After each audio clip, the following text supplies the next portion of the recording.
오늘 제목을 거룩함으로 정해보았습니다.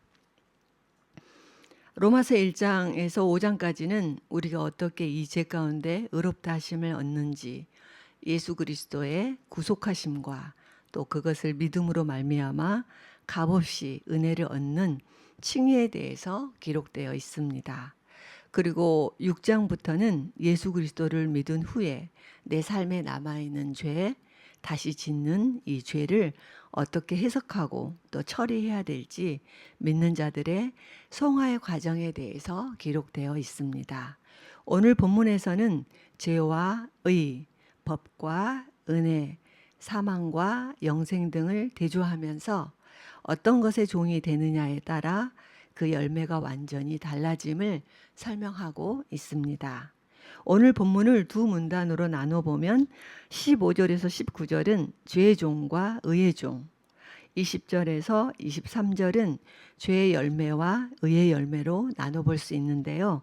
첫 번째 문단 15절에서 19절까지 먼저 보겠습니다. 이 문단에서는 우리가 누구의 종인지 정체성에 대해 묻고 있습니다. 왜냐하면 의의 종이라는 확실한 정체성을 가지고 있는 사람은 죄의 유혹을 물리치고 하나님께 순종하려고 부단히 노력하며 예를 쓰기 때문입니다. 의의 종과 죄의 종에서 종이란 어떤 사람일까요? 종은 주인의 말을 듣고 주인이 시키는 대로 행동하는 사람입니다. 종은 자신의 욕망대로 행할 수 없고, 그리고 종은 자신의 의견도 없습니다. 왜냐하면 종은 주인이 시키는 대로만 움직이는 사람이기 때문입니다. 즉 노예입니다. 예전 왕정 시절의 신하들은 모두 왕의 종이나 다름없었습니다. 그들은 자신의 주인을 위해 기꺼이 목숨까지 버렸습니다. 이런 충성되고 헌신된 모습이 종의 모습입니다. 하나님께서는 우리에게 묻습니다. 너희는 의의 종인지 아니면 불의의 종인지. 만약 의의 종이라면 하나님이 시키시는 대로 목숨까지 걸고 의를 위해 살아야 하고, 만약 자신을 죄의 종으로 내주는 사람이라면 죄의 종이 되어 죄의 실질적인 지배를 받으며 살아갈 것입니다. 그 사람은 죄가 주인이 되고 자신은 종이 되어서 자연스럽고도 당연하게 부정과 불법을 저지르며 살게 될 것입니다. 지금 저와 여러분은 누구의 종으로 살아가고 있을까요? 직장인들이 한 달 동안 수고하고 월급을 받는 것처럼 의의 종으로서 또는 죄의 종으로서 삶의 끝에는 얻어지는 급여가 있습니다. 엄청 무서운 급여가 있고 엄청 사모가 되는 급여가 있습니다. 23절 한번 같이 읽어볼까요? 시작. 죄의 대가는 죽음이요 하나님의 은사는 그리스도 예수 우리 주 안에 있는 영생입니다. 여기서 은사는 선물입니다. 누구에게 종 노릇을 하였는가에 따라 열매는 다릅니다. 죄의 종은 지금 당장은 너무 즐겁고 행복한 것 같고 순탄한 것 같지만 끝에는 죽음입니다. 의의 종은 지금은 좀 힘들고 어렵고 더디게 느껴지지만 끝에는 영원한 생명을 누리고 참된 행복을 받게 됩니다. 그렇다면 왜 우리는 의의 종을 선택해야 될까요? 사도 바울은 서신을 쓰면서 문안 인사를 할 때마다 그리스도 예수의 종임을 자랑스럽게 밝혔습니다. 바울은 억지로 종이 된 사람이 아닙니다. 자원해서 하나님의 종이 되었습니다. 왜 그랬을까요? 복음을 알았기 때문입니다. 복음을 깨달은 사람, 즉 은혜의 가치를 아는 사람은 절대 죄의 종을 선택할 수가 없을 것입니다. 우리는 본래 하나님이 흙으로 빚어 그 안에 생기를 불어 넣으심으로 생명이 되었습니다. 하지만 죄가 들어온 이후 우리 몸은 죄를 짓는 도구로 전락했습니다. 우리 모두가 죄의 사슬에 매여 우리의 영혼이 고통 가운데 있을 때에 우리 죄를 대신 짊어지시기 위해 하나님의 아들 예수님이 오셔서 십자가의 죽음을 통해 우리의 죄값을 완전히 치러 주셨습니다. 이 복음을 깨달았기에 우리는 은혜 안에 거하게 되었습니다. 또한 하나님의 은혜는 우리를 구원하는 데 그치지 않고 우리를 영광스럽게 성화되는 데까지 이르게 합니다. 이 은혜를 안다면 더 이상 우리 몸을 죄 짓는 데 사용할 수 없습니다. 그렇기 때문에 이제는 우리 몸을 의의 병기로 사용해야 합니다. 두 번째 단락 보시겠습니다. 20절에서 23절까지는 죄의 열매와 의의 열매에 대해서 기록되어 있습니다. 22절 말씀 한번 제가 읽어보겠습니다. 그러나 이제 여러분은 죄에서 해방되고 하나님의 종이 돼 거룩함에 이르는 열매를 맺고 있습니다. 그 마지막은 영생입니다. 좋은 주인은 자신을 위해 헌신하는 종을 버리지 않습니다.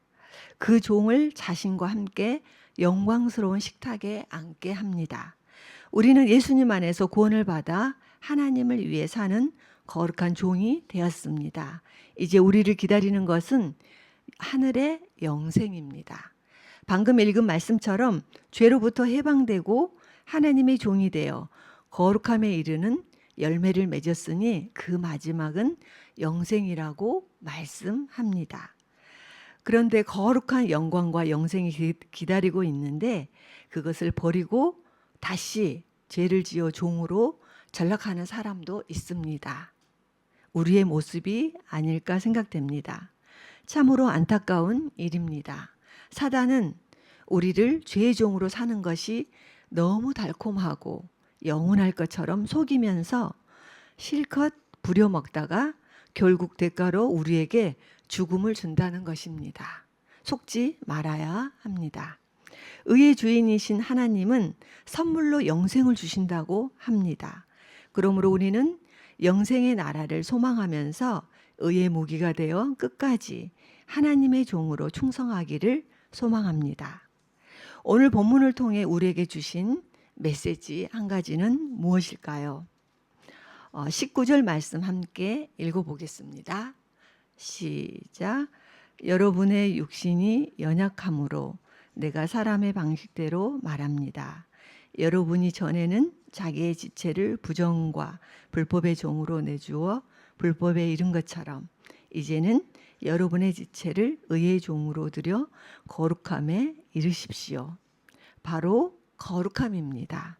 우리의 최종 목표는 거룩함입니다. 왜냐하면 하나님의 근본 속성이 거룩함이기 때문입니다. 거룩함이란 일반적으로 내적인 순수함과 깨끗함을 외적으로 드러내는 것을 뜻합니다. 거룩히 구별한다는 것은 히브리어나 그리스어에서 분리하다를 뜻합니다. 성경에서는 주로 하나님을 위해 구별하는 것을 뜻하는데 하나님의 근본 속성이 거룩함이기 때문입니다. 그러므로 우리는 반드시 영과 진리 안에서 하나님에게 거룩하게 경배해야 합니다. 제가 시편 29편 2절 말씀을 읽어보겠습니다. 주의 이름에 합당한 영광을 그분께 드리며 거룩함의 아름다움으로 주께 경배할지어다. 사람은 첫 사람 아담의 타락 때에 모든 거룩함을 상실했습니다. 그러나 하나님은 이 땅에서 성도들이 자신의 거룩함에 참여하는 자가 되게 하길 원하십니다. 그리고 궁극적으로 천국에서 영원토록 성결한 존재가 되게 하실 것입니다. 성경에서는 거룩하다는 말을 2차적인 의미로 하나님께 속하는 것을 지칭할 때 사용합니다. 그래서 천국과 하나님의 성전과 성전 안의 기구들과 성전 안에서 행하는 일과 하나님의 사역자들이 거룩한 것입니다. 이와 같이 하나님께서는 거룩한 분이시기에 예배도 화려한 예배가 아닌 거룩한 예배를 받으시기 원하십니다. 우리가 삶의 현장에서 날마다 드리는 모든 예배가 영과 진리 안에서 하나님께 거룩한 예배로 드려지기를 소망합니다. 또한 유대인들을 거룩한 백성이라고 하는 이유도 그들이 세상에서 분리되어 하나님께로 속했기 때문이고, 그리스도인들이 거룩하다고 불리는 이유도 그들이 세상과 분리되어 하나님께로 속해진 사람들이기 때문입니다. 거룩하다는 말은 성경에 611회가 나온다고 합니다. 그리고 사랑은 488회가 나온다고 합니다. 이것을 보면 사랑도 중요한 성품이지만 거룩함이야말로 하나님의 성품 중 가장 우선되는 성품으로 거룩함을 더 강조하고 있음을 알 수 있습니다. 예수님이 희생제물이 되어 죽으셔야만 했던 것도 하나님의 거룩함을 충족시키기 위함이었습니다. 따라서 우리는 어떤 경우에도 거룩함을 포기할 수 없습니다. 저와 여러분이 마음과 정성을 다해 성경 말씀의 기준을 두고 세상과 분리되어 죄의 종이 아닌 의의 종으로 거룩한 삶을 살아가길 소망합니다. 이 시간 우리 함께 우리 자신들의 거룩함을 위해서 기도하시겠습니다.